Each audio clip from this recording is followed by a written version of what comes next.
The recording has started. All right, we're going to go ahead and get started. Say shalom. All praises to the Most High. Tonight's lesson, we're going to go into some precepts on it's time to make a choice. A lot of people, they are starting to get a whiff of the truth, or they're starting to get a whiff of information, but then yet they continue to stay in limbo or stay on the wrong side because they feel like, well, hey, I've never heard of that, so I'm just going to stick with what I know versus going out and researching and looking more into what they do. So tonight, the lesson will be called Time to Make a Choice. Okay, and the government, you know, they're starting to get hardcore on a lot of people. I mean, we've seen it this past summer with Joan Rivers. They're not taking it, even with their people. If you're not cooperating with them, they're shutting you up. Right now, and I believe that's kind of what's going on with Bill Cosby. I think they was kind of like telling Bill, it's your time is up, Bill. You've been in the limelight for a while. We're going to shut you down. Go away happy. At least keep something. We're going to kill your reputation now. But walk away happy and keep what we leave you with. Same thing they kind of try to do with Michael Jackson. Michael Jackson's richest man in the world for years in a row, and then all of a sudden they start bringing all these charges and allegations against Mike, trying to kill his name. Defamation. Now, if Mike would have just chilled out and let them just kill him in court and just would have took it, Mike be alive right now. But since Mike fought it and tried to keep his name clear, they said, nah, well, we got to take you out. You don't want to cooperate. So I think the same thing, you guys, they tried to come in and say, okay, we're going to shut you down. All right. We're going to kill your name. We're going to kill your legacy. But we want you to walk away. And Bill Cosby is not walking away. So you guys, I hate to say it, but you know, I wouldn't be surprised within the next 5-6 months. Old Bill is gone. We're like, what happened to Bill Cosby? I'm like, well, you know, he did stop. He didn't do what they wanted him to do. They wanted him to go away, and he didn't. And that's kind of sort of how the government has you today. All right, the government has everybody like that. Not only their celebrities and their stars, but they also have you wrapped by the collar. And a lot of people don't realize that the government, which is under the hands of Satan, has you wrapped up and strangled up by the collar. See, right now the thing is that you all still have a chance to pull yourself away from the ways of the government. That's why tonight's lesson is called Time to Make a Choice. It's time to stop having excuses, and it's time to stop, and it's time to put on your armor and do what you need to do according to the Most High, and not having excuses and reasons why you can't give the Most High 100% of your time. If you can give your job in other places 100% of your time, you still got to turn around and find a way to get the Most High 100% of your time. So there's no more excuses. So tonight we're going to go into some information to show you that you don't have much time to waste. We're in the last days. And you sitting around waiting and thinking you got time, and all right, well, let me take care of the flesh first. I know time is coming, but I'm going to get the flesh taken care of first, and then I'll worry about my spirit later on. Nah, before you know it's going to be up on you like a thief in the night. And at least right now, at least you still have the opportunity yourself right now to change.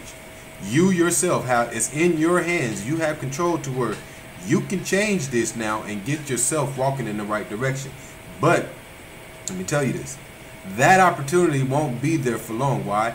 Because the government is going to come in and they're going to put inside of every American, which is called the RFID chip. And if you get the RFID chip, you no longer have the opportunity to save yourself. So now if you don't make the choice, the government is going to make the choice for you.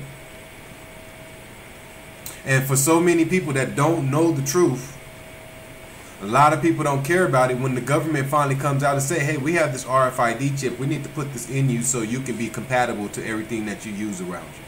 And so many people are just going to say, oh, okay, yeah, sure. And since they have lack of knowledge of truth and information, now the government just made the choice for you on where your soul is going to go. So that's why tonight I want to go into some information on you need to make that choice now and make it a clear choice. You can't keep playing around. You can't keep putting the flesh, work, friends, and family before the Most High. If you're doing that right now, as we speak tonight, you need a reality check. You need a self-check. If you sat down right now and wrote down all the things you do on a daily basis, then average it out on a weekly basis, and average it out on a monthly basis, your time, and see where the Most High fits in there on your time. Just average it out on a daily basis. Okay, I do this much at work, I do this much with family, I do this much with friends, and then I do this much with the Most High every day. Average it out on a daily basis, a weekly, and a monthly, and see where he adds up on your agenda. And if he's not first, then you might want to change some things. So tonight we're not even really going to go into news. I just kind of want to talk about a few things and then just go right into the information, because I'm telling you guys, the last days, these times are right around us, and if you don't make your decision, the government's going to make it for you, and you ain't going to like it. All right, I've been seeing a few movies that's coming out. You got this movie called Black or White. Have anybody seen the previews of it? All right, Black or White is coming out. Selma, the Martin Luther King movie, all of a sudden it's coming out right before Martin Luther King Day. And then you have a movie called Jupiter Ascending that's coming out. All right around the same time. The Black and White, along with Selma, a movie with Martin Luther King, is talking about the marches back in the day, and it just is basically talking about the segregation, how it was. And then you got a movie called Black and White that's coming out also. So right now the producers, the movie world, are trying to show you what's happening. Okay? And then Jupiter Ascending is speaking of a female that they got to get back to Jupiter because she's the queen of Jupiter, basically. And when they get her back to Jupiter, they do it. They get her back to Jupiter. She's set up as the queen. And all you have and all these people that's kind of worshiping her, it's kind of like the ceramicists. All right, but they're bringing it all right in front of you. And you can see what the plan of the government is through these movies. A lot of people, if you take your time and look at it, all right, and that's what we're going to break down tonight, is that the government is Satan. And through the movies, Satan is showing you through his book, showing you through the movies how his book look. So when you watch a lot of these movies, they're just showing you Satan's book. But a lot of the preachers today don't speak of this information. So that's why when you go to church, nobody's being talked to about all the false and the wrongdoings when you deal with the government. And that's what we're going to do tonight. Let's go to 2 Peter 3:1. So nobody in the church speaks of all the evil doings that these churches are bringing, that these movies are bringing, and even the churches, and especially the government. The churches teach you to walk after the government and that the government is fine. All right, but tonight's lesson is called Time to Make a Choice. So after tonight, we'll see whose side you're on once you get these precepts, and we'll see what's really happening. All right, 2 Peter 3:1. We're in the book of 2 Peter, chapter 3, verse 1. And it reads, "This second epistle, beloved, I now write unto you, in both which I stir up your pure minds by way of remembrance, that ye may be mindful of the words which were spoken before by the holy prophets, and the commandment of us, the apostles of the Lord and Savior. So it says y'all need to remember how it was done in the first place. That's what verse 1 says. Which I stir up your pure minds by way of remembrance. Let me remind y'all how it was done. How was it done? May be mindful of the words which were spoken by the prophets, and of the commandment of us and apostles of the Savior, which is Yeshua. Verse 3. Verse 3. Knowing this first, that there shall come in the last days scoffers, walking after their own lusts. So he says scoffers are going to come in the last days walking after their own lusts. Why? Because in the last days, these people that are walking after their own lusts, they're not walking after the Old Testament. They don't follow the Old Testament. All these preachers today follow the New Testament only, or they follow just a new Bible completely. So it says right here that, hey, it started off by saying, hey, let me show you in your minds, let me remind you of how it was done in the old days by the holy prophets. But that's not being done. People don't speak of the holy prophets. Break down scoffers. We have scoffers, and it is G 1703, Greek 1703, and it is impahectes, and it is a derider. That is implication, a false teacher. Oh, let me spell it for you guys. It's EMPAIKTES. And the definition was a derider, a false teacher, mocker, scoffer. So scoffers is a false teacher or a mocker. We'll go with those two. A false teacher or a mocker. All right, so it says, knowing this first, that there shall come in the last days false teachers and mockers walking after their own lusts. All right, why? Because they don't walk after the ways of the prophets. Verse 4. We're in the book of 2 Peter, chapter 3, verse 4. And saying, where is the promise of his coming? For since the fathers fell asleep, all things continue as they were from the beginning of the creation. Break down promise. We have promise, and it is G 1860, Greek 1860, and it is Epangela,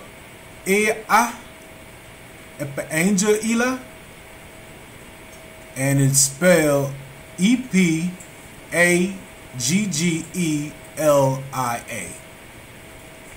And we have definition, an announcement. So promise is an announcement. So it says, and saying, where is the announcement of his coming? For since the fathers fell asleep, all things continue as they were from the beginning of the creation. So these false teachers, these mockers, they say, where is the announcement of his coming? So basically these men are thinking that the coming of the Son is like a delusion. They're misleading the mind. It's like a mockery almost. So when they're talking about it, they're making a mockery out of the coming, as if the coming of Yeshua was like a lie or something. So that's what these false teachers do, and that's why when you hear these preachers speak of the coming of Yeshua, what do? They don't tell you the truth. A lot of these preachers, they tell you, oh, when he comes back, he's going to be loving. He's going to come back with a kind heart. They're mocking his coming back. When he comes back, it said he's going to have fire in his eyes. They're going to be red. He's going to have red, fiery eyes, and he's coming back to take down who? All these kings and all these gods that are in charge of these religions. He's coming back to take all the crowns off their heads. And they're not teaching that in church. They're teaching a lie about his coming back. So it's several different ways you can mock the coming. You can easily just say, well, there ain't no such thing. He ain't coming back. Or you can mock it by saying, well, you know, he's coming back happy and he's coming back for everybody. No, teach correctly. Teach that he's coming. And when he's coming speaking the Hebrew tongue. He's coming looking for a certain group of people. He ain't come for everybody. So you have to teach the truth. Verse 5. We in the book of 2 Peter, chapter 3, verse 5. And it reads, "For this they willingly are ignorant of, that by the word of Ahiah the heavens were of old, and the earth standing out of the water and in the water." So these false teachers are ignorant that by the word of Ahiah the heavens were old. This stuff is old. This is old news. We now live in this time. Well, yeah, that's what a lot of these people teach. Well, we don't follow those things no more. That's not true. These people are ignorant. Okay? Let's go to Isaiah 14 and 12. So these people, these false teachers that are walking around speaking of these type of things, they are under the spirit of Satan. All right? And that spirit of Satan is ran by the government. So these false teachers that are under the spirit of Satan, they are ran by the government. So when you add these false teachers with the government, these are the people that are bringing in this mockery of the coming of the Son. These are the people that are bringing in the false teachers. These are the people that are bringing in all the lies. Isaiah 14 and 12. Go ahead. We're in the book of Isaiah, chapter 14, verse 12. And it reads, "How art thou fallen from heaven, O Lucifer, son of the morning? How art thou cut down to the ground, which didst weaken the nations? For thou hast said in thine heart, I will ascend into heaven. I will exalt my throne above the stars of Ahiah. I will sit also upon the mount of the congregation in the sides of the north. I will ascend above the heights of the clouds. I will be like the Most High." So Lucifer, who is Satan, when he got cast down to the ground, he said, hey, I will ascend into heaven. I will exalt my throne above the stars of Ahiah. So once Lucifer, who was a star, he was a star at one point, just like the rest of those stars, he got cast down, and then he says, you know what, I'm going to ascend back into heaven. Not only am I going to ascend back into heaven, but I'm going to exalt my throne above the stars, above where I originally was. I'm going to put my throne above that. All right? And then he says, I will ascend above the heights of the clouds, and I will be like the Most High. So Lucifer said right then and there that he was going to be like the Most High. So he made it a competition thing right off the bat. All right, the moment he was cast down, he made it a competition thing. He said, all right then, well, I'm going to exalt my throne up there, and I'm going to be like you. So therefore, I'm going to take your people, and they're going to follow me. And it became a competition. So that's why tonight's lesson is called, It's Time to Make a Decision. It's time for you to make a choice. Whose side are you on? All right, because Lucifer already came down and put his work in. And when we get through these precepts tonight, you're going to see that everybody that you know is following Lucifer. Read the rest of that. So he says he's going to be like the Most High, which he is, because everybody's following him. Verse 15. We're in the book of Isaiah, chapter 14, verse 15. And it says, "Yet thou shalt be brought down to hell, to the sides of the pit. They that see thee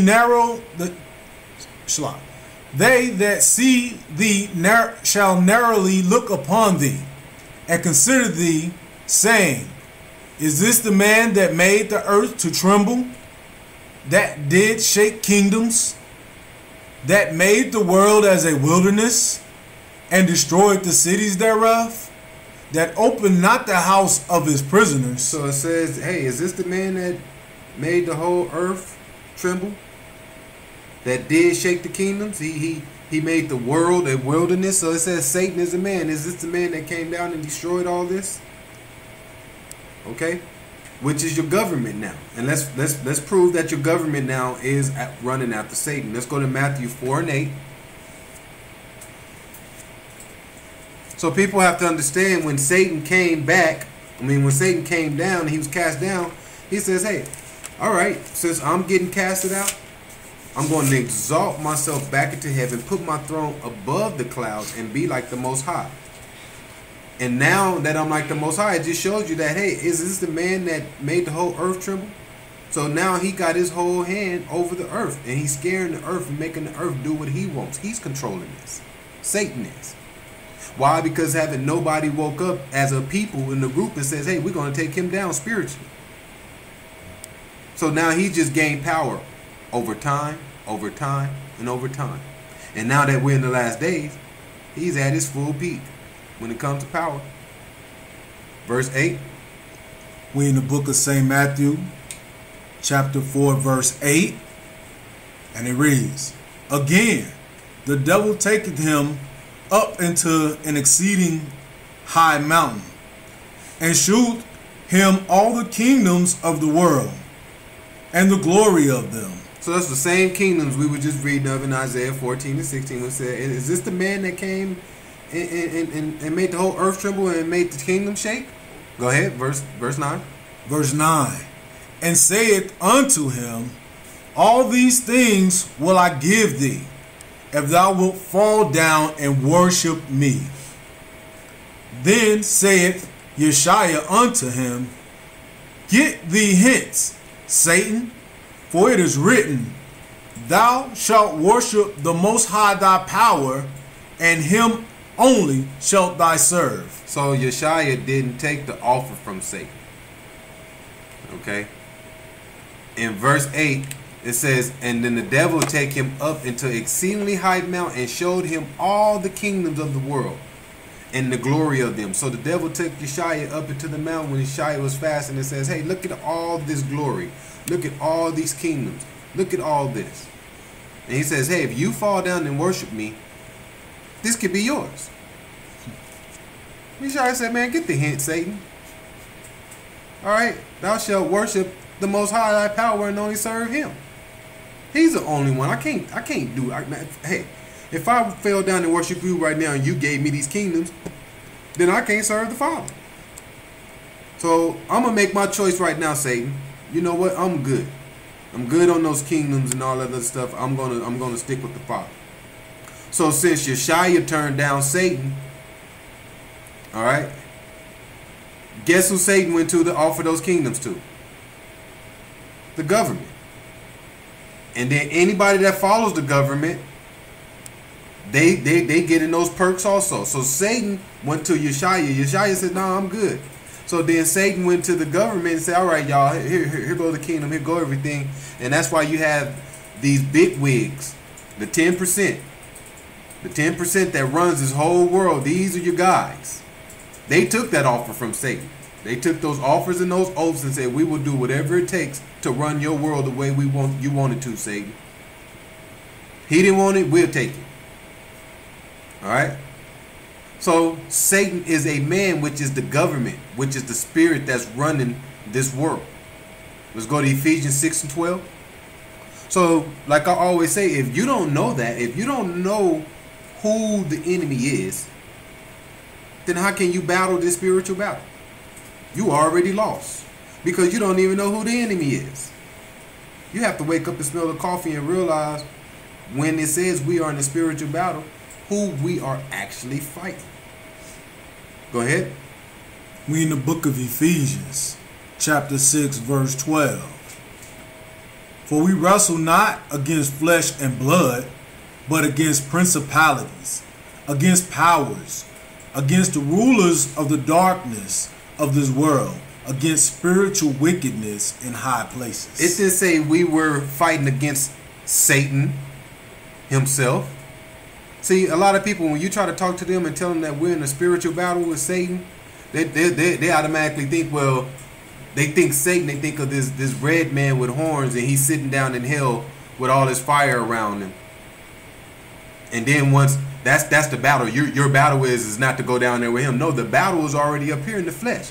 Your battle don't start with Satan when you get down there next to him. That's how a lot of people think. Well, I don't got to deal with Satan until I go down there, or unless I go down there. No, Satan is already here. He's the government, the rulers of the darkness of this world. So you have to understand your government, the people that you trust so much in, is the rulers of the darkness of the world. And they are the ones that we need to get ourselves in order to battle against. Because these people are preparing to fight Yeshaya. So if these people are preparing to fight Yeshaya and you're believing in doing everything that they say, then that means you are on their side. Psalms 52:7. Because if you wasn't on their side, you would stop participating in majority of the things that you do, if not all. All right. Psalms 52:7. Go ahead. We're in the book of Psalms, chapter 52, verse 7, and it reads, Lo, this is the man that made not a higher his strength, but trusted in the abundance of his riches, and strengthened himself in his wickedness. Talking about these men that Satan went to. When Satan went to Yeshaya, offered him the kingdom and offered him the glory, Yeshaya said no. So the people that took it, which is the government, the man that did take it is this person. Lo, this is the man that made not a higher his strength. He didn't go through a higher. He went through Satan. But trusted in the abundance of his riches and strengthened himself in his wickedness. So this is your 10% that I was talking about. Your Bill Gates, the Bilderbergers, Warren Buffett. These guys run the world, and these guys are wicked. And they're wicked through the abundance of their riches. So these guys got all the money in the world, so they make wicked choices and wicked decisions. Why? Because they feel like nothing can harm them.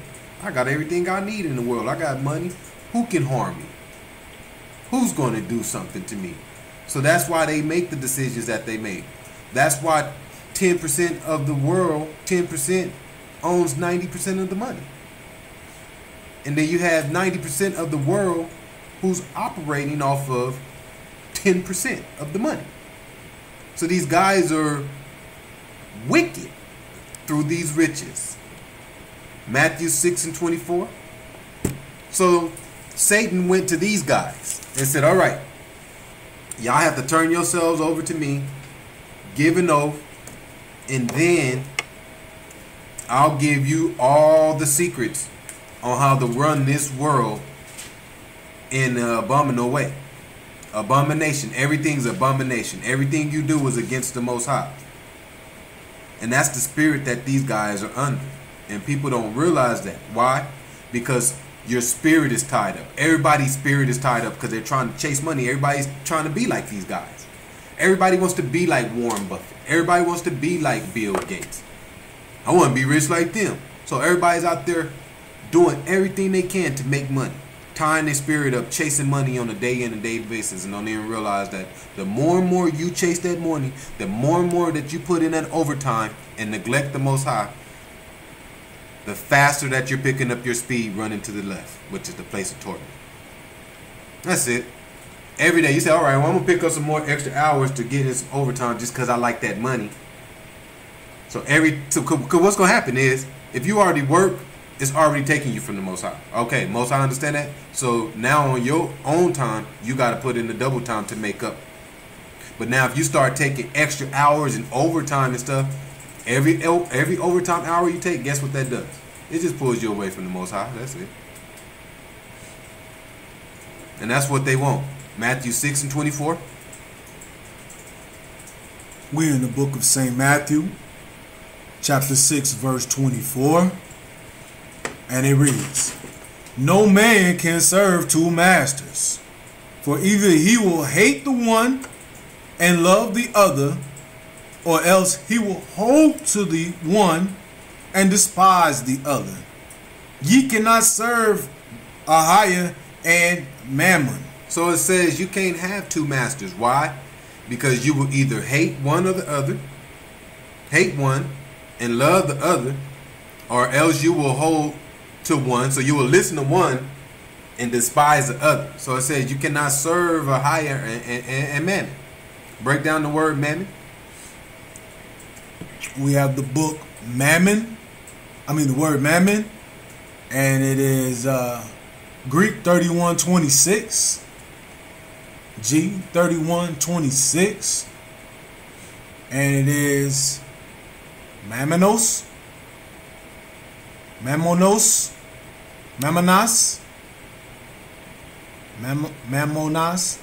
Okay. And it is confidence. Let's spell it for him. Oh, excuse me. Let's spell it. It is MAMMONAS.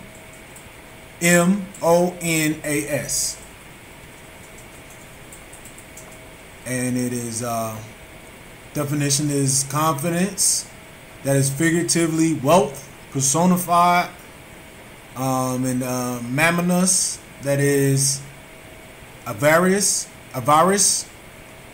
Avarice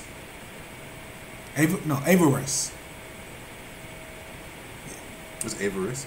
Avarice is inordinate desire of gaining and possessing wealth. So it says mammon means wealth and avarice. And the definition for avarice is an inordinate desire of gaining and possessing wealth. Read the rest of the definition. Covetousness, greediness, or insatiable desire of gain. So it says greediness. So avarice is greediness. Greediness for wealth. Greediness for money. So you don't know how to just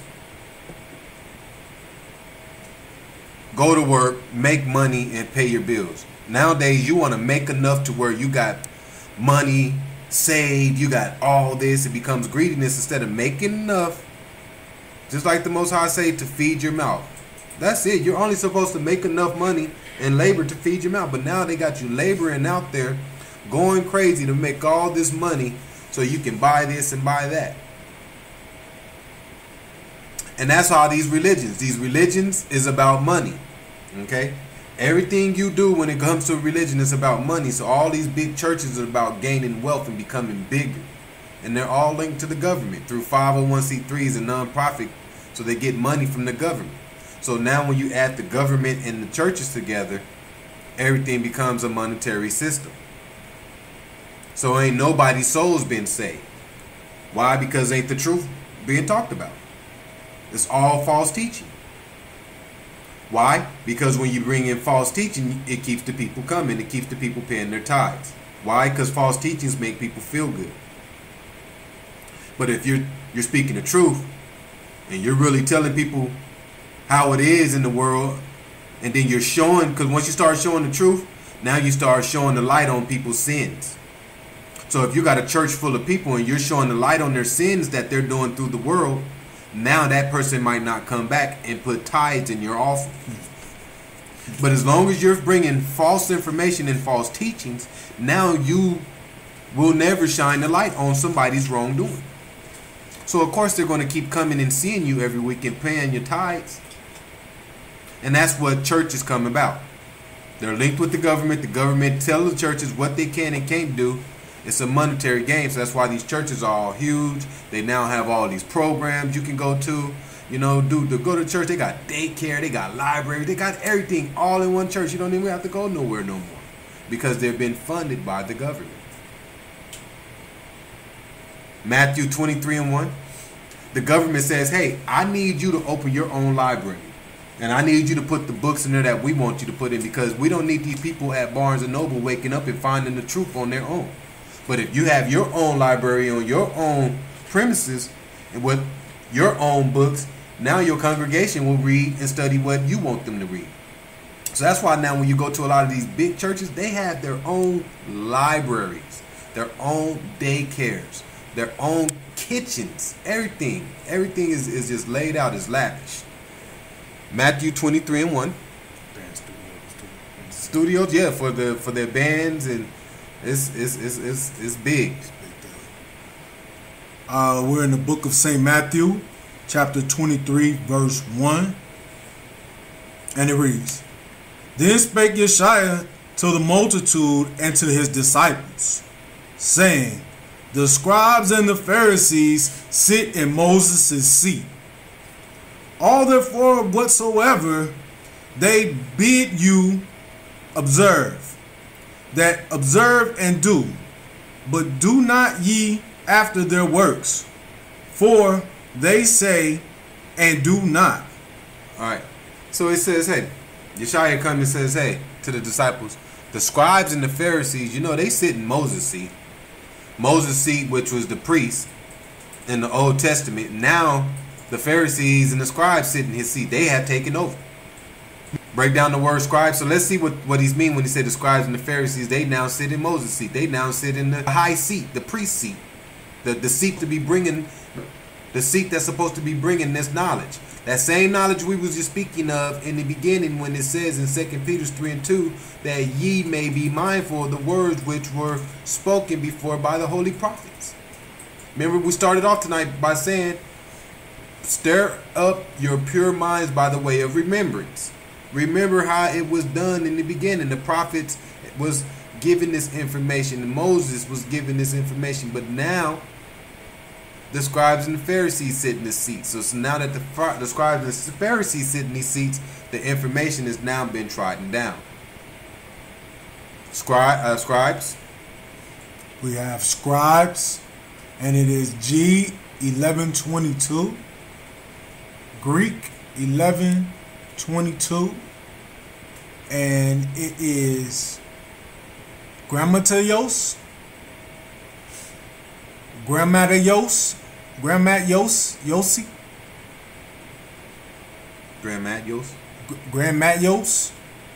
and it is spelled Gammatteus, and it is a writer that is professionally scribe or secretary, town clerk. So a scribe is a writer, a secretary, town clerk.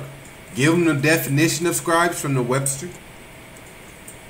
We have scribes, and it is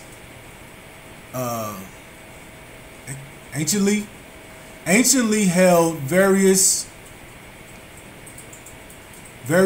important offices in the public affairs of the nation. So it says scribes are various important offices in the public affairs of the nation.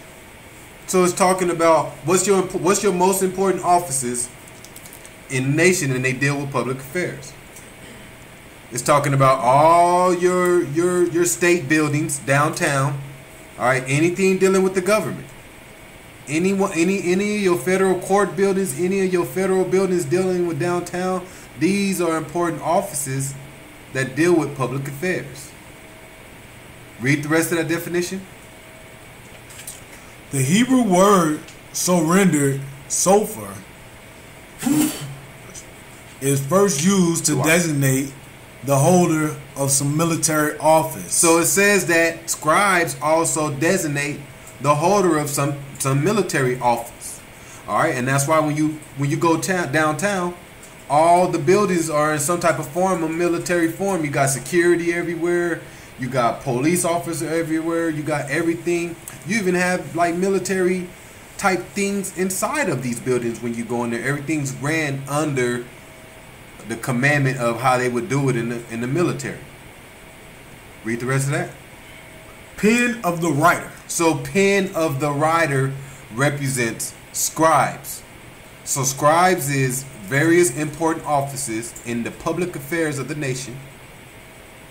Holder of some military position, some type of military office, pen of the writer. So pen of the writer is key here. Let's go to Judges 5 and 14. So pen of the writer has something to do with the scribes. Your military offices that deal with public affairs. Judges 5 and 14.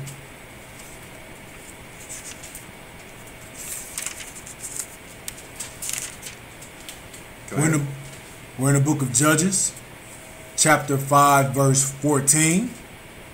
And it reads, out of Ephraim was there a root of them against Amalek after thee.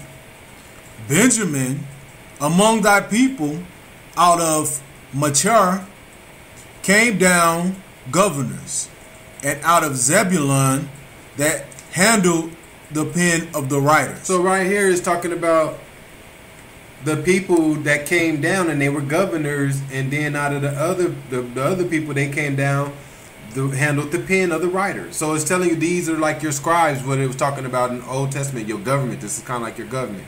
So your governors is the pen of the writers, which are your scribes. That's what we just broke down. Give the word governors.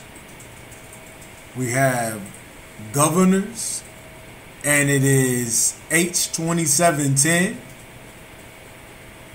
Hebrews 27:10, and it is Chakut,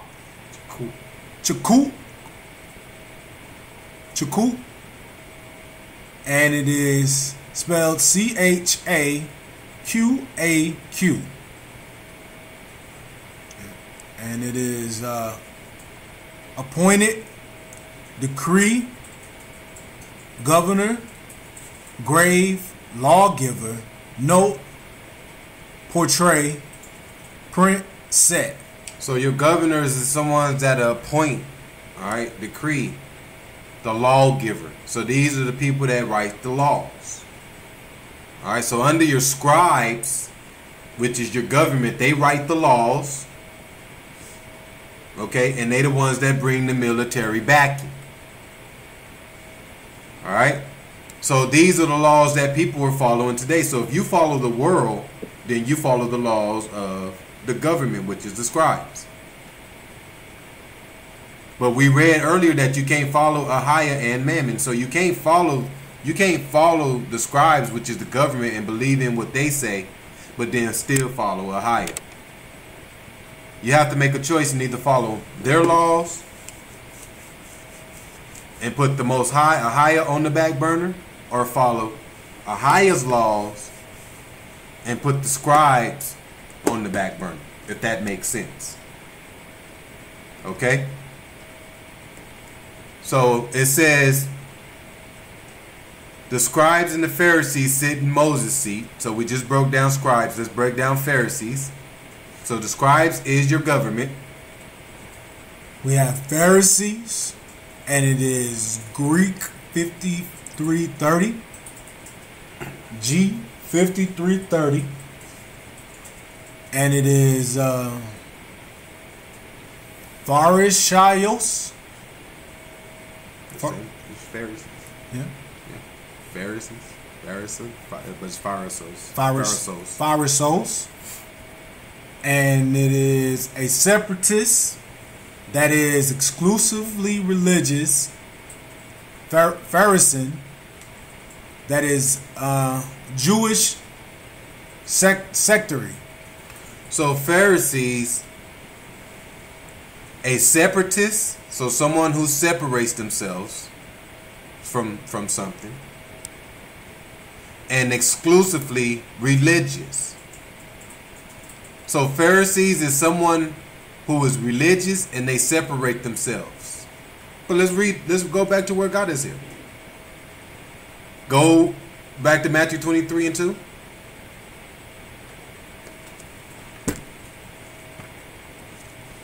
Matthew 23:2.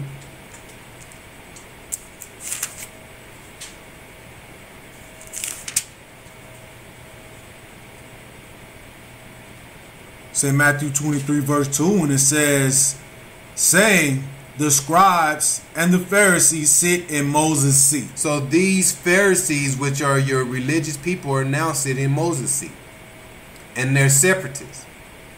What have they separated themselves from? They have separated themselves from the laws of Ahiah, which is the Old Testament, the prophets. And they now follow their beings and their gods and their doctrine. And that's what we're going to break down. That's what we're on right here. Give them the definition of Pharisees. No, separatists. So it says Pharisees is a separatist. We have separatists, and it is one that withdraws from an established church. The established church was the body of Ahiah that was already formed when he brought the children from under the hands of Pharaoh and told Moses, "Ye are my people and these are my laws." That was the establishment right there. But the Pharisees came and they took over Moses' seat and took over those words that Moses told the people, that and what Moses had established, and brought in their own establishment. All right, and brought in their own religion. That's what these Pharisees did. They established their own church and their own religion. All right, give them the definition for Pharisees. Webster definition. I went to Webster's, and it says Pharisees, a religious party or school among the Jews at the time of Christ. So called the Parisian. So Pharisees, a religious party or school. So that's where your schools comes from for your preacher's license. Well, I gotta go to school and get my preacher's degree. For real? Let me look in here and see if Ezekiel did Ezekiel have a preacher's license? Can you show me if Jeremiah had one? One of them, somebody had to get a preacher's license that started this trend here. Who started this trend to start a religious school and then now tell people that in order for you to preach or teach, you got to have a preacher's license? That's what we have today. Through the government, like right now, if the government found out I was doing these lessons, they would say, "Well, you got a license? You got a preacher's license?" And I was like, "Well, no." They'll try to shut me down. So now you have to go through their system, and you have to get approval from them before they can say, "Okay, you're ready. You're a preacher now." And then they'll teach you the doctrine and the religion that they want you to bring, which is against Moses. So now anybody you know that's bragging about their preacher's license, "Yeah, man, I went to school for some years. I got my preacher's license, man. I know all that stuff." He's a Pharisee. And he's working hand in hand with the scribes, which is the government. Because the scribes is the ones that's paying him. The scribes are the ones that's paying his pockets. Scribes say, "Okay, as long as you continue to teach what we taught you in those schools, we'll continue to make sure you get paid." All right, Matthew 23:3. So now we know the scribes is the government, the Pharisees are your preachers, not just preachers, but your Pharisees are the preachers that has preacher's licenses, and they brag about going to school and getting these licenses. Those are your Pharisees. 23:3. We in the book of St. Matthew, chapter 23, verse 3, and it reads, "All therefore whatsoever they bid you observe, that observe and do, but do not ye after their works, for they say and do not." So it says, hey, these scribes and these Pharisees that sit in Moses' seat, all therefore whatsoever they bid you observe. The word bid means speak or say. So it says, whatever they say, you observe. The word observe means watch, keep an eye on. That's what it means. So let me read it again. All therefore whatever they say, you watch. You keep an eye on them. The word bid means speak or say, and observe means watch, keep an eye on. So keep an eye on these guys. These guys are these false teachers that we were speaking of. These Pharisees and these scribes, keep your eye on these people. All right? Don't follow after their works. That's what it says. Don't follow after their works. And don't do what they do. All right?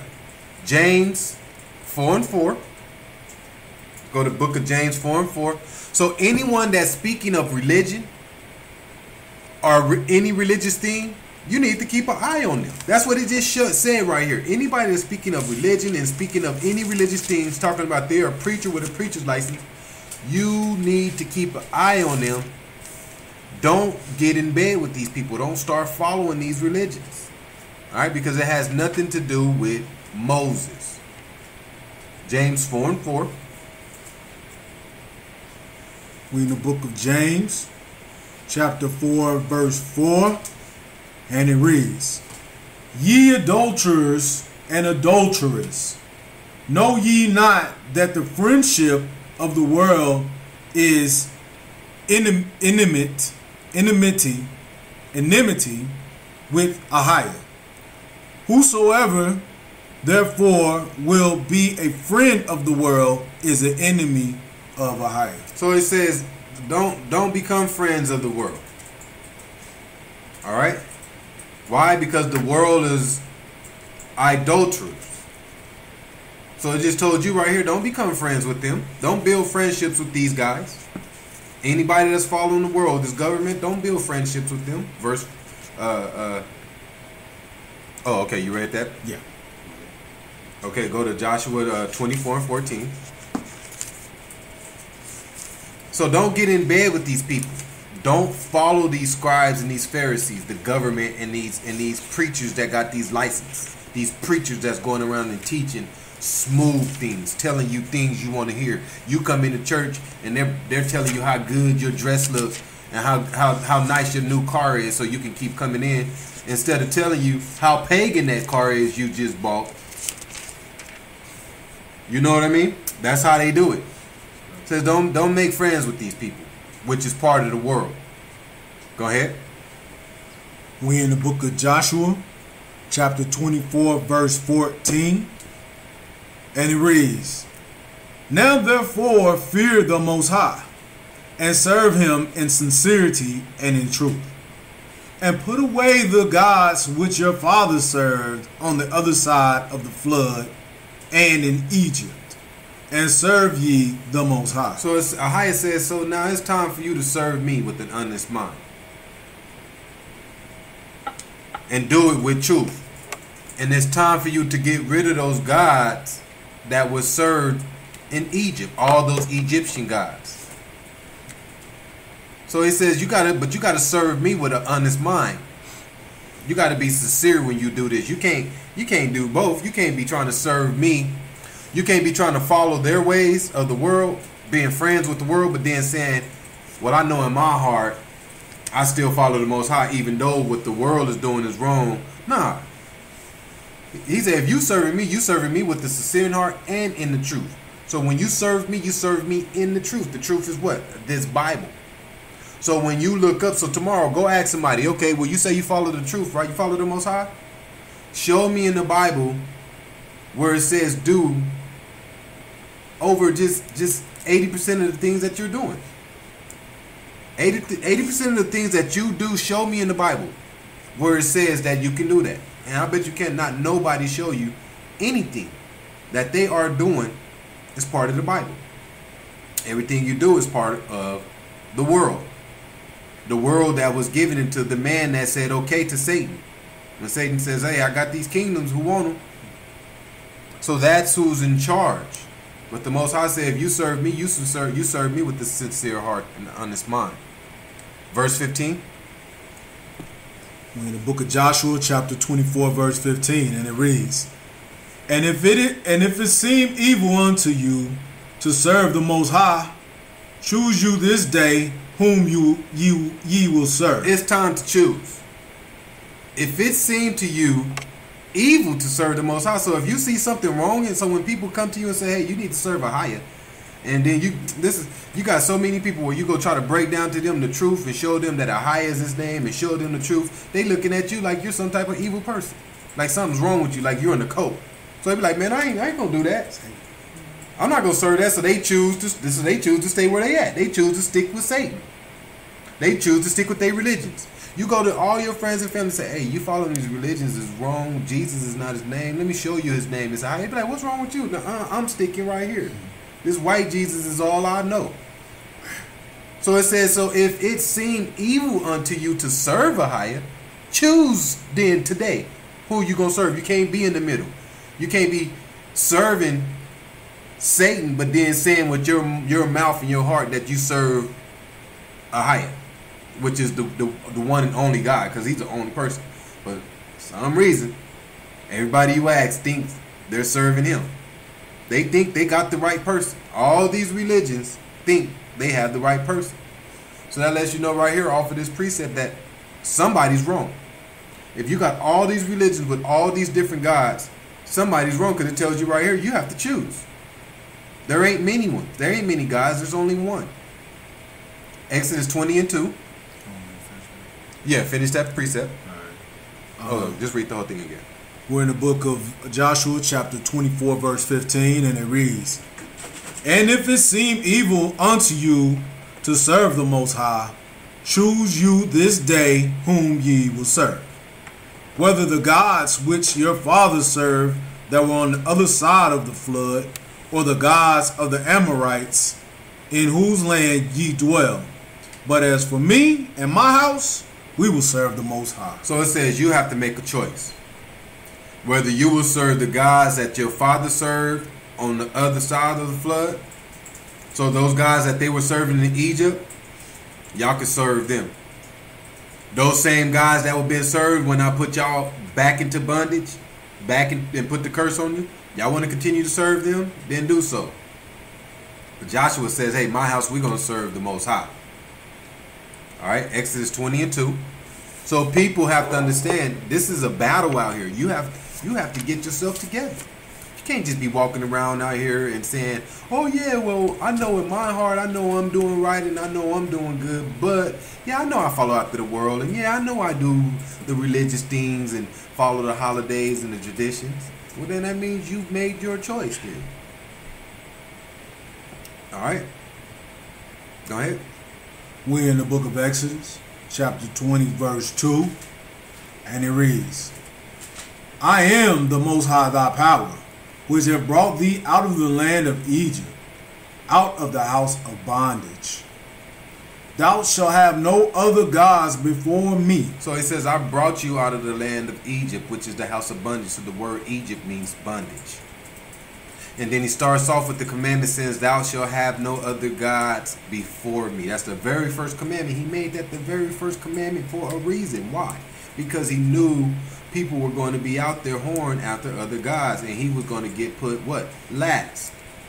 So that's why he made the very first commandment, thou shalt not have any other gods before me.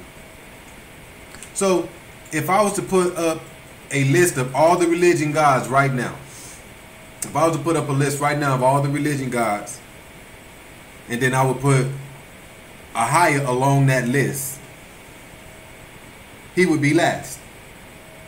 Right now, if I put up the list of all these religions and tag all their gods to it, and then put a high up there, and then had a bunch of people come in and mark who they knew out of these gods, Ahia wouldn't even get touched because nobody wouldn't have a clue who he was.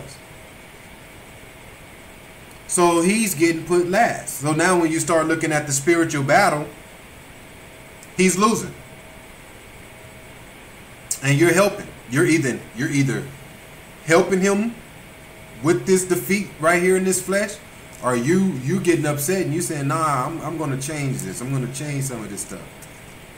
By waking up and speaking the word and going out and teaching people and telling people, hey, you know what?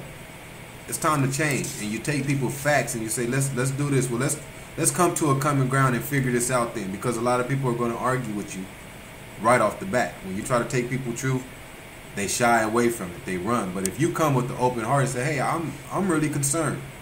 Can you show me then? That's why I said earlier. Can you show me then what you're doing is right from the Bible? Oh, okay. Well, by the way then, hey, do you believe in the Bible? Maybe that should be the first question you ask people. Do you believe in the Bible? And then if somebody say, yeah, I believe in the Bible, then these are some of the conversations you can have with them. But if you ask somebody if they believe in the Bible and they say, well, I don't know. Well, Bible was written by men, and they start saying all these crazy things, then, that's like stalemate almost. You might as well just go on away. Read Exodus 3 and 13. But the truth must come out. Ahia said in the very first commandment, don't put these other people before me. But don't nobody know who he is. Why? Because when you go to these churches nowadays, the churches are speaking of what? the scribes and the Pharisees. So whatever the Pharisees have taught them, the Pharisee says, hey, we're going to separate ourselves from what Moses was teaching, right? That's what it says. It's the Pharisees sitting in Moses' seat. So the Pharisees said, we're going to separate ourselves from what Moses teach, all right, and start our own religion. So we're going to separate ourselves from what Ahiah told Moses right here in Exodus 3 and 13. Read it. We're in the book of Exodus, chapter 3, verse 13, and it reads, And Moses said unto the Most High, Behold, when I come unto the children of Israel, and shall say unto them, The power of your fathers hath sent me unto you, and they shall say to me, What is his name? What shall I say unto them? So Moses went to the Most High and said, when I come to the children of Israel and say to them, the power of your fathers has sent me, what shall I say to them? All right. They're going to ask, what is his name? And he says, what shall I say to them? So Moses was asking the Most High right here, when you send me to the people to bring them out of bondage, they're going to ask who you are. What do I say to them? Verse 14. Verse 14. And the Most High said unto Moses, I am that I am. And he said, Thus shalt thou say unto the children of Israel, I am hath sent me unto you. So the Most High said unto Moses, I am that I am. So once Moses asks, what is your name? He says, I am that I am. Thus shalt thou say to the children of Israel, I am has sent me to you. So I am that I am is my name. Break down the word I am. We have I am, and it is H 1961. Hebrews 1961, and it is. You already know what I'm about to say, right? Okay, just, they sitting there for you. Okay. We probably could, you could show. Go ahead. They'll chop that one up, no problem. And it's Hebrews 1961, and it is Ahiah.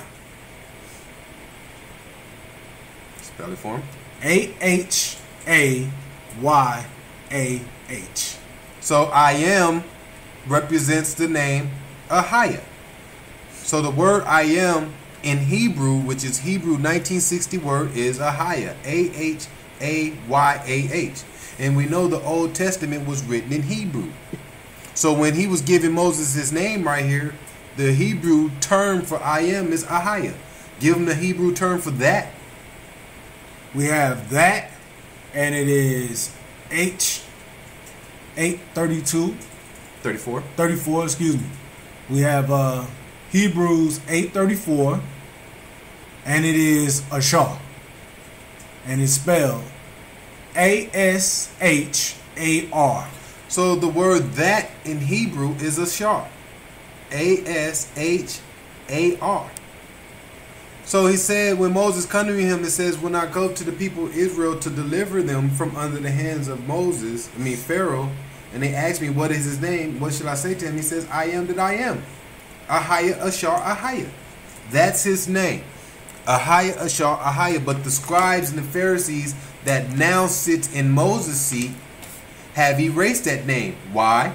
Because the Pharisees started these religion schools and started their religions and separated themselves from this truth, from this word, from this doctrine. And then the scribes came in and says, hey, you know what? We're going to fund y'all money to continue this blasphemy. We're going to fund y'all money over the years to continue schools and bring different people in to continue this lie and this blasphemy over the years. And that's what we have right now. So that's why the world has Ahiah, Ashar, Ahiah last on the list. That list that I was talking about, he would be last because nobody's following. Let's go to 1 John 2 and 14. So this so-called world that we live in, like I said, you can go tomorrow and put all the name of these gods, Buddha, Allah, Jesus, and put Ahiah, and nobody won't know who he is. They'll all know who all these other gods are but Ahiah. It's blasphemy, you guys. We living in a lie. So if you're following this world that's keeping his name hostage, then you're part of this. You're on their team. Go ahead. We in the book of 1 John, chapter 2, verse 14. 14. Chapter 2, verse 14, and it reads, I have written unto you, fathers, because ye have known him that is from the beginning. I have written unto you, young men, because ye are strong, and the word of Ahiah abideth in you, and ye have overcome the wicked one. So it says, I have written unto you, fathers, because you have known him that is from the beginning. I have written unto you, young men, because ye are strong, and the word of Ahiah abideth in you. All right? So from the beginning, the word of Ahiah is already in you. Your spirit already has this in you. So why is it so hard for people to wake up when you try to go give them the truth, when it says this spirit is already in you? It's already in you, so you can overcome the wicked one.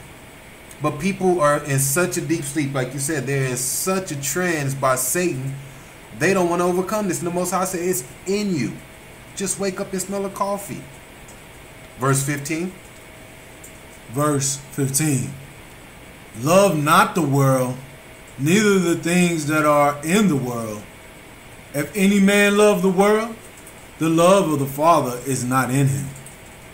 For all that is in the world, the lust of the flesh, and the lust of the eyes, and the pride of life, is not of the Father, but is of the world. So it says, love not the world.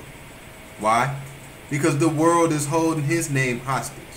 The world is holding his gospel, his doctrine hostage. So it says, love not the world, neither the things that are in the world. What are in the world? The government. The system that you are walking under on a daily basis. Don't love that. And if any man love the world, the love of the Father is not in him. So if you love this world, people who have, like I say, the Most High at the bottom, the love of the Father is not in you because you don't care that they have him at the bottom. Romans 6 and 16. So you have to stand up. You have to stand up and say, hey, you know what? I have a problem. This world that we live in, this world that has tricked me into that is a great society. They giving me a job. I can pay for their pagan materialistic things.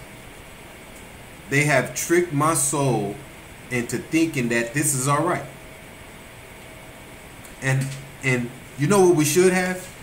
We should have one big government that's on a community effort on trying to dig and find this truth. We should be on one government and a community effort on who is the Most High. But no, they brought in all these different religions to separate you and I from the real truth. That's why the word Pharisees means separatists. Because that's their mission. Their mission was to separate you from the real truth. Romans 6 and 16. Go ahead. We're in the book of Romans, chapter 6, verse 16.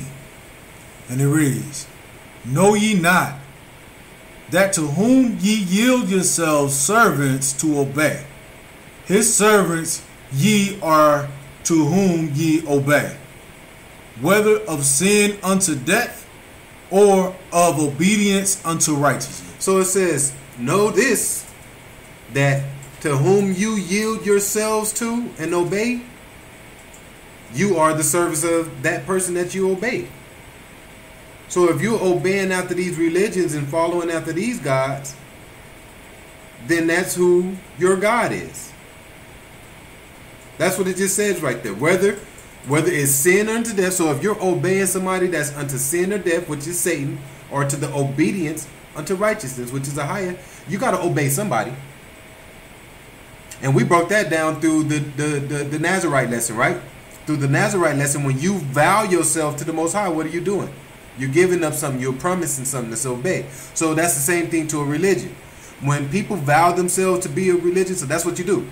Like this Sunday, if somebody go to a Christian church, you go to your cousin church. This Sunday is a Christian church, and you just feel so good. And what does all churches do at the end of service? Ask if you want to join the church. And if you want to join the church, you go up there and you join the church, and then next thing you know, they sign your name, and then next thing you know, you getting baptized into that church. So now you obeying what? This church and whatever this church follows. That's what you just vowed yourself over to I'm going to obey the rules and the regulations of this church and what they do.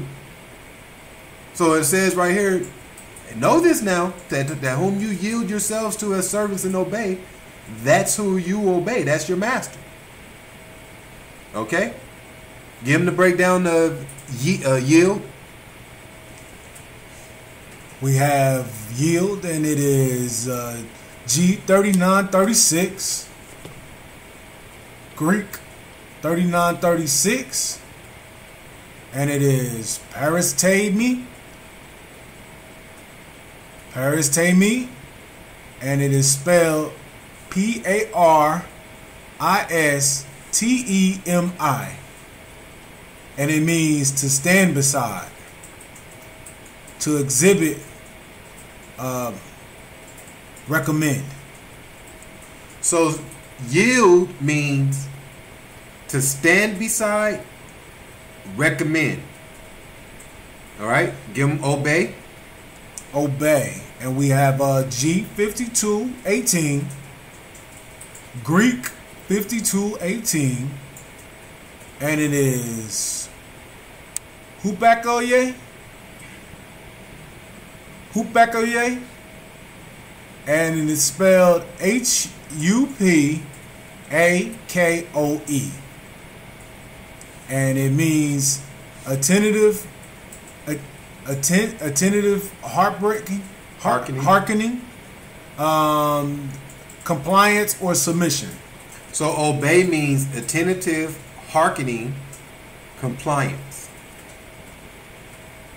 So it says, no, verse 16 says, know ye not that to whom you stand besides and be servants to and obey, okay, but compliance. So know ye not that to whom ye stand by yourselves servants and in compliance with, these are your gods. That's your master. So whoever you follow and whoever you're in compliance with, and anybody that's following any type of religion, you go into their services, you're paying tithes, you're in the choir, that means you're in compliance with that religion. That means you're in compliance with that God.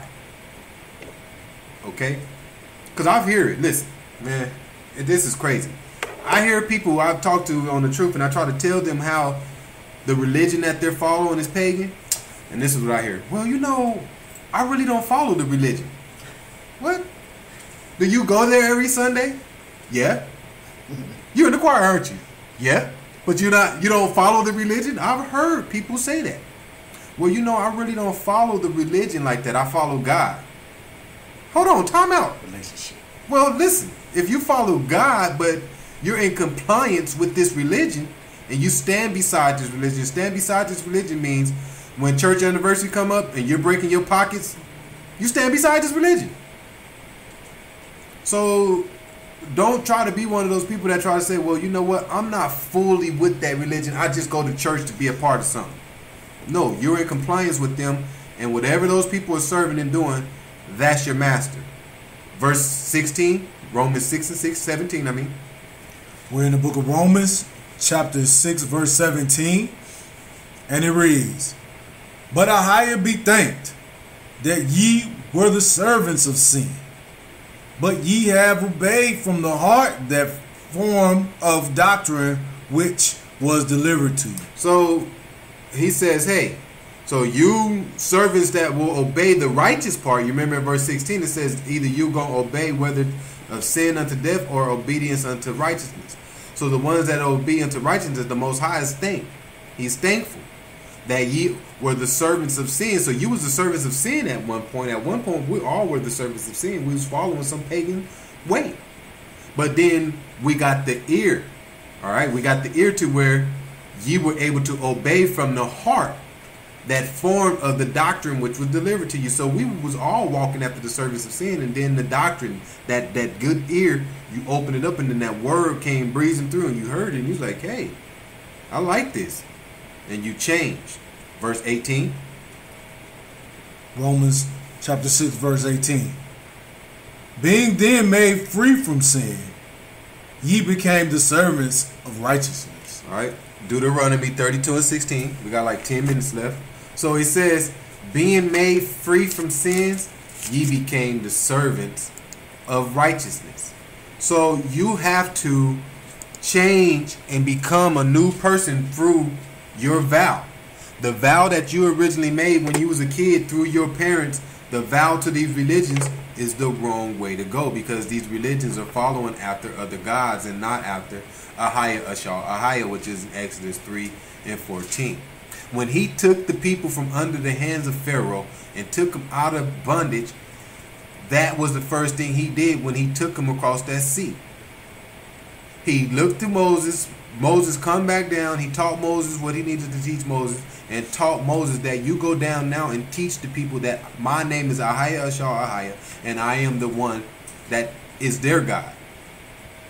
But he's been forgot about all over again. Deuteronomy 32 and 16. We in the book of Deuteronomy, chapter 32, verse 16. And it reads, they provoked him to jealousy with strange gods. With abominations provoked they him to anger. They sacrificed unto devils, not unto the Most High, to gods whom they knew not, to new gods that came newly up, whom your fathers feared not. So it says they provoked the Most High to jealousy because of these strange gods.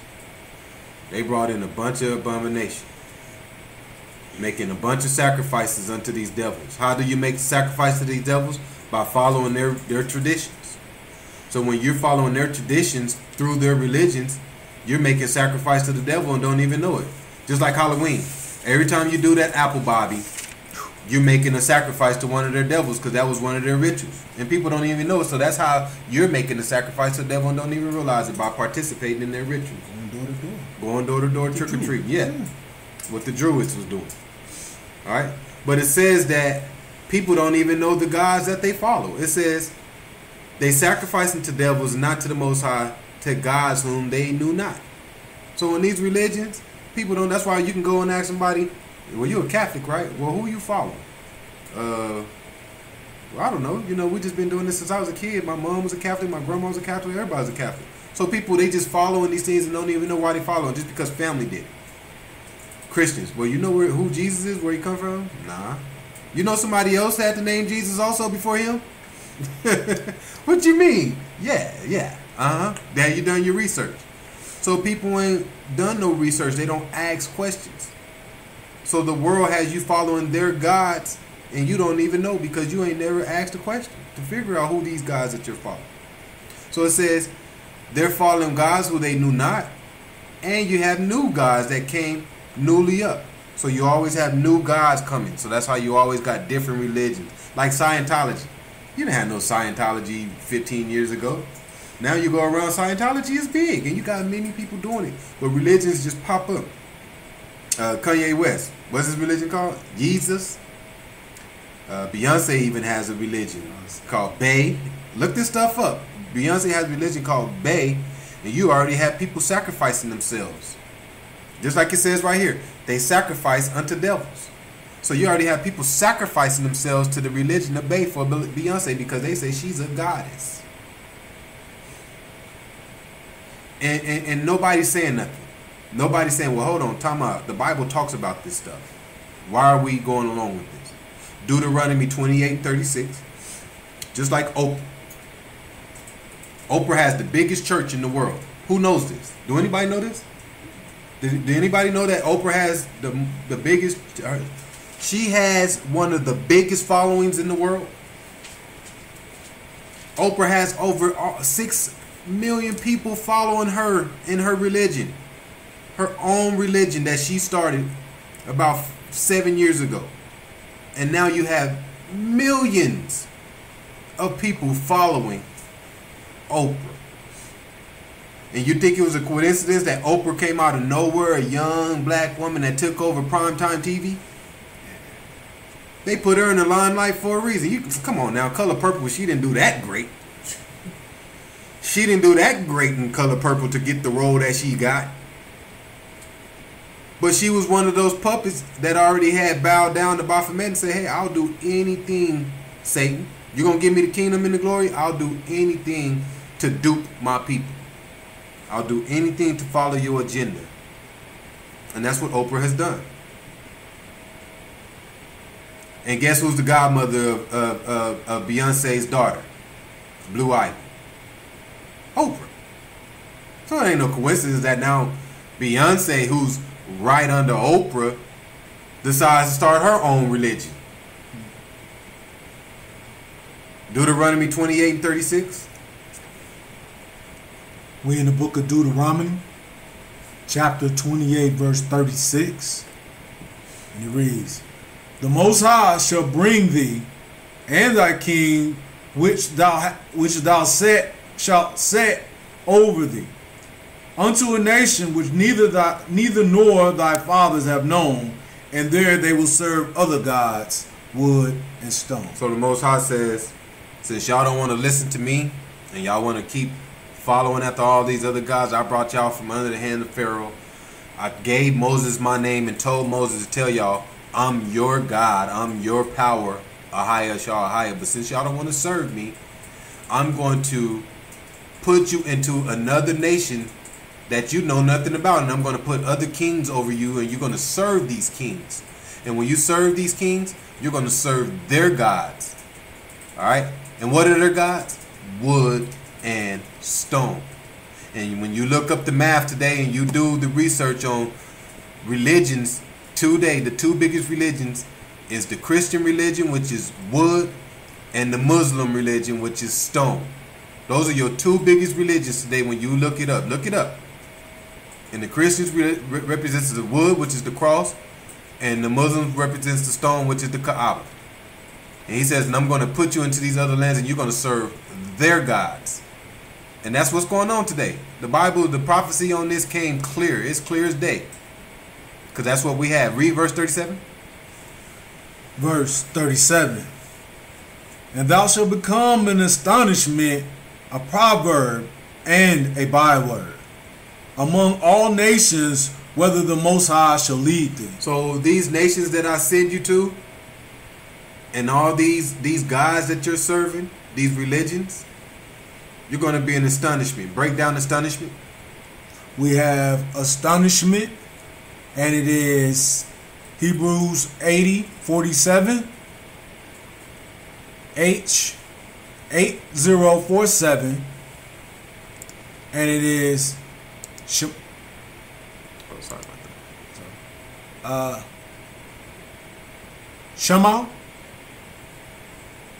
Shamal, and it means ruin.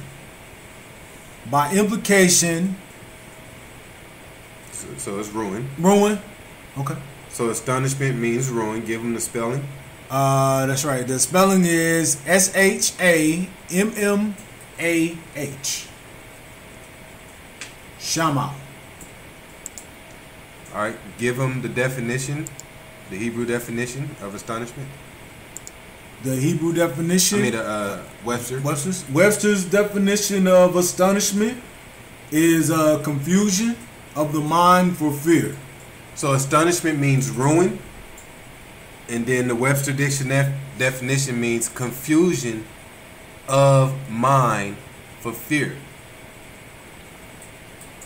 So it says, and thou shalt become an astonishment, a confusion of the mind. A ruined mind. Your mind is ruined because of the confusion. Proverb. We have proverb. And proverb just means to rule. Okay.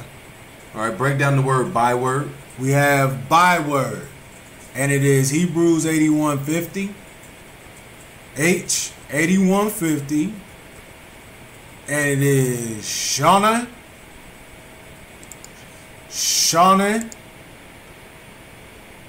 and it's spelled SHAMAL, N-A-N.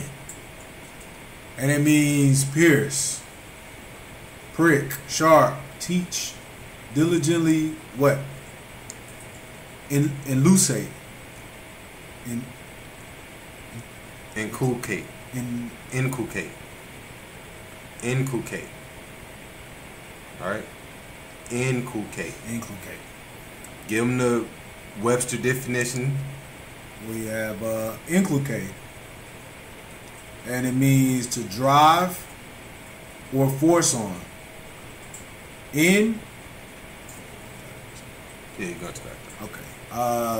To teach and enforce by frequent repetition to urge of the mind. So byword, the word byword, the Hebrew definition is to pierce, figuratively to inculcate, teach, do diligently. And then the Webster definition for inculcate is to drive or force on. So to force something on somebody, to teach and enforce by frequent repetitions, to urge on the mind. So it says to force something, to teach something with frequent repetitions to change the mind. So sort of kind of like, you remember the movie Roots? It's the only thing that sticks in my mind. Remember the movie Roots, how he said, what's your name? And he said, Kunta. And he said, no, your name is Toby. They was forcing Toby on him. And it took what? Many repetitions to beat Toby into Kunta's mind. So inculcate.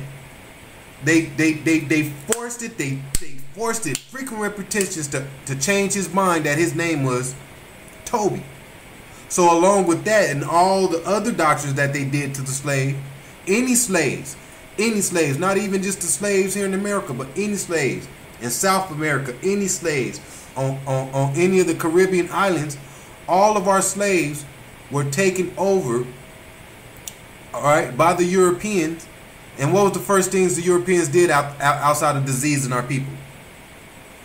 Taught them all the religions. They either forced the Christian religion on them or they forced the Catholic religion on them. All of our people. All right? And then the word byword can also mean something dealing with a mockery or something like that. Being sarcasm. Saying something, a word of sarcasm. Okay? But it says, and thou shalt become an astonishment, confusion of the mind, a proverb, they're going to rule over you, and a byword. They're going to make fun of you, and they're going to force on you the frequent repetitions of their teachings, of their false lyings. Okay? Let's go to 2 Corinthians 4 and 3. INCULCATE.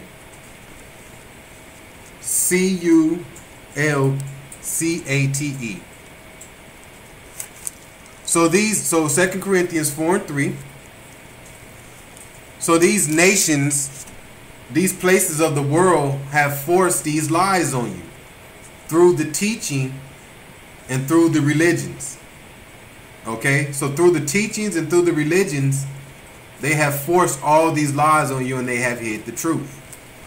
The word of the Most High has been hidden. All right, go ahead.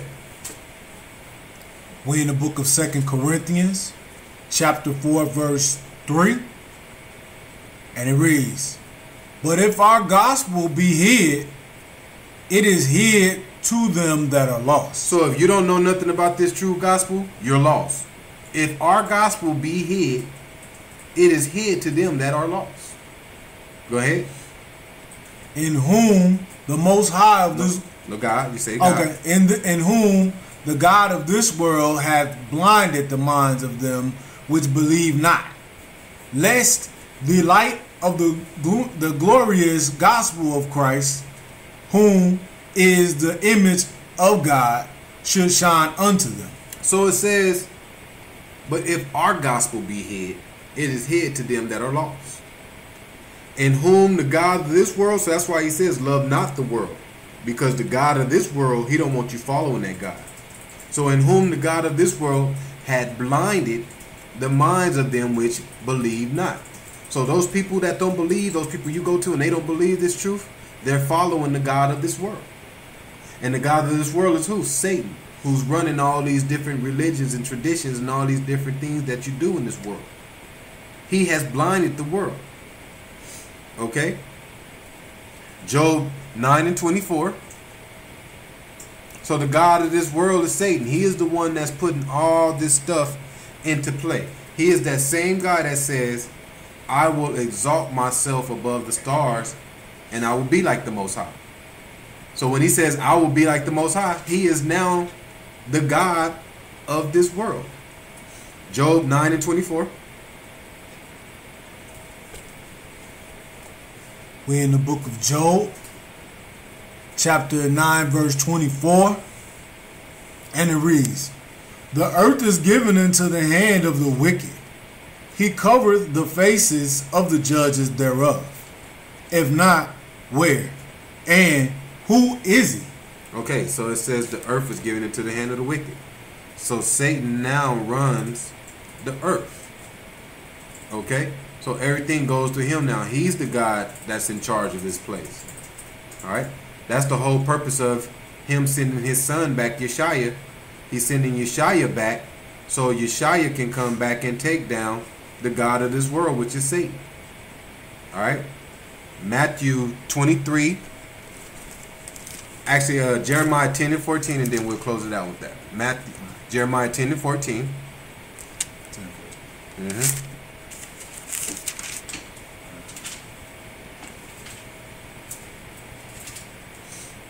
Go ahead. We in the book of Jeremiah, chapter 10, verse 14. Every man is brutish in his knowledge. Every founder is confounded by the graven image, for his molten image is falsehood, and there is no breath in them. They are vanity, and the work of errors. In the time of their visitations, they shall perish. So in judgment day, these people ain't going to make it. All right, and neither will you if you're following them. It says these people are brutish in their knowledge. All right, and their vanity is after and their works is of error. So the things that these people are doing through these religions, these scribes and these Pharisees, is vanity. It's the work of error. And he says, and in the time of their visitation, they shall perish. So in the day of judgment day, they will perish. They will die. They will not live on. All right. Matthew 23 and 13. So you have to understand, if you want salvation, you have to pull away from these traditions. You have to pull away from these ways that they have taught you. You need to follow this and you need to do this if you want to be saved. No, the only thing you need to do if you want to be saved is follow this Bible, the King James Bible. And you be due diligent and you dig and you search and you research for yourself. Don't go to no church and let no man lie to you and teach you false things. Okay? Especially if it's tied to by the government, the same government that killed the Messiah. Alright? They killed him for a reason. Why would they kill him and then years and years later turn around and promote him? Don't make sense. Go ahead. We in the book of St. Matthew, chapter 23, verse 13. And it reads, but woe unto you, scribes and Pharisees, hypocrites! For ye shut up the kingdom of heaven against men. For ye neither go in yourselves, neither suffer ye them that are entering to go in. So it says, for ye shut up the kingdom of heaven against men. Talking about these religions and different things like that through doctrines and all the gods they have you following. They are teaching you things that's going to have you go here to the left. It's going to lead you right to the place of destruction. And the kingdom of the Most High, which is paradise, is on the right. So it says, but woe unto you, scribes and Pharisees, you hypocrites, for ye shut up the kingdoms of heaven against men. So how did they shut up the kingdom of heaven against men? By teaching the wrong word, by teaching false doctrine. So if you're teaching people false lies and you're not teaching them what they need to do to comply with the laws of the kingdom, which is heaven, then when judgment day comes and the Most High says, hey, you didn't comply with none of my rules, so how can you make it into heaven? You're going to go to the left. Why? Because you're suffering after the religion of the Pharisees.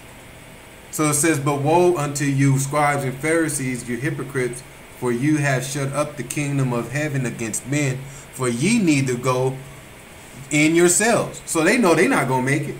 They already know they're not going to heaven. So they shut up the kingdom for you and teach you lies to keep you away, since they know they're not going, because they've already sold themselves and accepted the kingdom of who? The devil. In the beginning, that same kingdom that the devil was trying to offer Yeshua, they already took it. So now that they've taken that, they've shut off the way to the pathway to your kingdom. All right.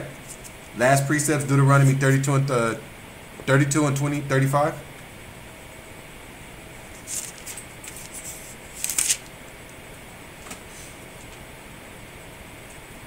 We're in the book of Deuteronomy, chapter 32, verse 35.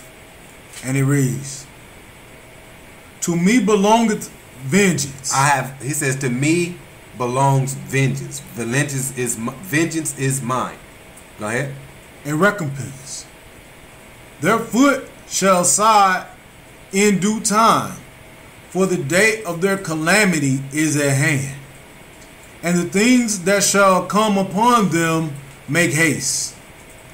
For the Most High shall judge his people. So he said this stuff that these people were doing is going to come very fast. Yeah, they're ignoring it right now in the flesh. But when that judgment day is coming, it's coming. The kid named Bruno Mars. The kid has titles. If y'all look at the title of Bruno Mars songs, a lot of his songs, a lot of them is he got songs talking about, I know I'm locked out of heaven. One of his big hits, Locked Out of Heaven. He has another song called I know this is my paradise. Something, I know the flesh is my paradise, because he know he ain't gonna get paradise after he died. But if you listen to a lot of their songs, they know what they have done. But come on, that dude has one of his #1 songs is called Locked Out of Heaven. And that's one of the main songs that people are bobbing their head to in the club. And the club just going crazy, and the song is talking about y'all are locked out of heaven. And everybody's in there bobbing their head to it. Read 36 again. Deuteronomy, we're in the book of Deuteronomy, chapter 32, verse 36. Mm-hmm. For the Most High shall judge his people, and repent himself for his servants. When he seeth their power is gone, and there is none shut up or left. And he shall say, where are the gods? Their rock in whom they trusted, which did eat the fat of their sacrifices, and drank the wine of their drink offerings. Let them rise up and help you, and be your protection.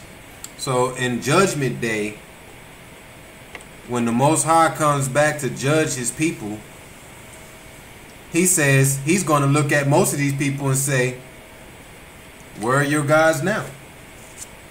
All those guys y'all was following in those religions, and y'all was in compliance with them. Y'all was obeying them. Your rock, y'all called that God your rock, right? Y'all trusted in him. Now that I'm here to judge, where is he at now? Is he going to come and protect you from this judgment, this verdict that I'm about to give you? So you better wake up now. You might want to change now, because when time comes for judgment, he ain't going to take it easy. He's not that guy that they taught you. You remember I told you in the beginning, these false teachings, they're coming through and lying through the false teachings and teaching you that, well, when he come back, he's going to be a loving God. When he comes back, he loves everybody. He's not going to be that harsh on you. So don't worry about it. So they're teaching lies on Judgment Day. They're teaching lies on how the judgment is going to be, how the second coming is going to be. And like I say, when the Most High sends his son back, it's going to be vengeance. And then he's coming back to judge. And his judgment ain't going to be no nice verdict. He ain't going to be in here saying nice things. Well, hey, you know what? I know you had a good heart. You just didn't know no better. You know, you was following those religions because your parents had you following that. And you just didn't know no better. But I'm going to seek your heart. Even though you was following those, I'm going to follow your heart. No. He's coming back to judge the world. And if you were doing wrong, you're going down with those guys. Point blank. All right, so we'll close it out tonight with that, and hopefully we can get some understanding that you literally have to make a choice. You can't just sit here in limbo and continue to say, well, I know I'm doing right, but then yet you're not following the Bible 100%. Yeah, I'm doing right, but then when you do your chart of your priorities, Ahia has the least percentage of your time. You have to get your priorities straight and get yourself in order if you want to be on the right side when it comes to Judgment Day. You have to get your priorities straight on who you follow and what you're teaching yourself, and not only yourself but your kids. You can't continue to teach yourself the false doctrines and the false ways and to follow these religions, but then yet still say, I know I'm saved. All right? You have to change somewhere, and that change starts by following the Bible. All right? So we'll close it out by saying, Shalom. All praises to the Most High. Let's pray it out, and then I'll open it up for questions.